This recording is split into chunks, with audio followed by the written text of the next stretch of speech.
Good day mga ka-express at eto na naman tayo sa isa na namang bansang pag-uusapan natin. At ngayon, dadalhin ko kayo sa mga kakalsadahan dito sa Hanoi, Vietnam. Ang Hanoi, Vietnam po ay ang capital ng Vietnam. At ngayon po, kalalapag-lapag lang natin ito, no? Medyo maulan-ulan lang tayo'y dumating, no? At ating nga alamin, ano ba ang meron dito sa Hanoi, Vietnam? Particularly dito po sa Old Quarter. Ang Old Quarter po ay natagpuan o nagsimula pa noong 11th century sa panahon ni King Lai Tai. So mahigit kumulang 1,000 years old na rin po itong Old Quarter na ito.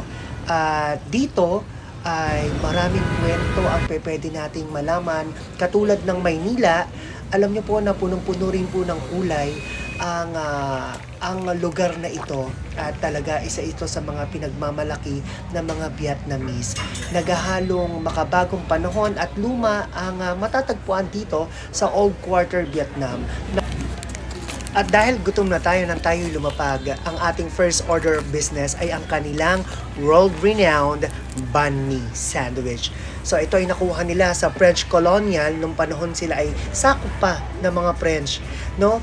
Ito po ay isang tinapay na may mga halong karne ng baka, ibang-ibang klaseng mga gulay katulad ng carrots, meron din po yung bawang, sibuyas na inilagay nila dyan. So minodify po nila ang tinapay na galing sa French at ngayon po ay ginawa nilang banh mi sandwich. So isa na po yan sa mga dapat din yung tikman, at syempre bukod pa sa napakasarap na kape ng mga Vietnamese. So yan ang ating unang tinikman dyan, along with other food na mamaya ay makikita po ninyo ang bôn cha, no? Mamaya pag-usapan natin yan. So ito po, umikot muna ako sa lugar, sakay-sakay po ng kalesang ang nagmamaneho po ay ang Vietnamese, no? Lokal po doon. So nung nakita ko to, no, ito po isang kasalan ng mga Vietnamese. Na-miss ko nga mag-host ng mga event nung panahon na yan, no, kasi nakita ko may kinakasal. So dito po sa Old Quarter, parang pwede ko silang ikumpara, parang ano to parang Intramuros, na doon mo na makikita sa loob ng Old Quarter yung maraming mga atraksyon, katulad po ng St. Joseph Cathedral. Matatagpuan mo rin dito ang Temple of Literature. Nandito rin sa loob nito, no, ang Hanoi Train Street at marami pang iba. So, eto po't inikot natin yan. Mura lang din naman dito sa Hanoi kung magiging wais ka lang din, iwas lang din sa mga budol, no? So, kahit naman saan dyan, meron po yan. So, kung ikaw po yung magiging wais lang at mag-research ka muna bago pumunta sa mga lugar na pupuntahan mo. Ito pong nakikita ninyo ay ang St. Joseph Cathedral. Napakaganda po niyan. Ito naman po ang Temple of Literature. So, mamaya sa mga susunod nating video, ipapakita ko sa inyo yung iba't iba pang mga lugar na aking napuntahan dyan. Napakasaya rin po ng aking naging experience sa Hanoi. Nung pumunta po ako dyan, dahil yung mga kaibigan ko ay drawing, no? So supposedly dapat 3 po kami. Ako lang po mag-isa ang bumiyahe niyan. So unang beses ko po na lumabas ng bansang mag-isa nung ako po ay pumunta dyan. Ito po ay ang Train Street, no? Isa rin po sa napakasikat na attraction dyan.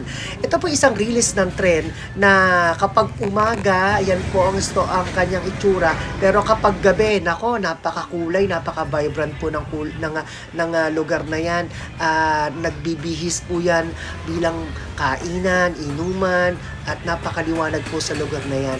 Meron akong separate na video tungkol po dyan sa Train Street na yan, malalaman ninyo. So meanwhile, eto na po ang sinasabi ko sa inyo, no, nagutom na naman ako. So hindi natin palalagpasin, natitikman po ang banh mi. No, hindi pala to yung banh mi, ito po ang bôn cha. Yan. So, ang bôn cha naman po ay isang food dito sa Vietnam na may sabaw. So, soup po ito, no? So, parang ito po yung lomi, mami version nila. Sa China naman, pwede mo tong ikumpara sa kanilang sa mga noodles, sa kanilang mga iba pang mga sabaw na pagkain. At pwede namang ikumpara mo to sa Japan. Ito naman ang kanilang version ng kanilang ramen. So, napakasarap po niyang bôn cha na yan. Mura lang din. Naku, at talagang mabubusog ka. Marami pa tayo mga pag-uusapan dito at sana samahan ninyo ako sa mga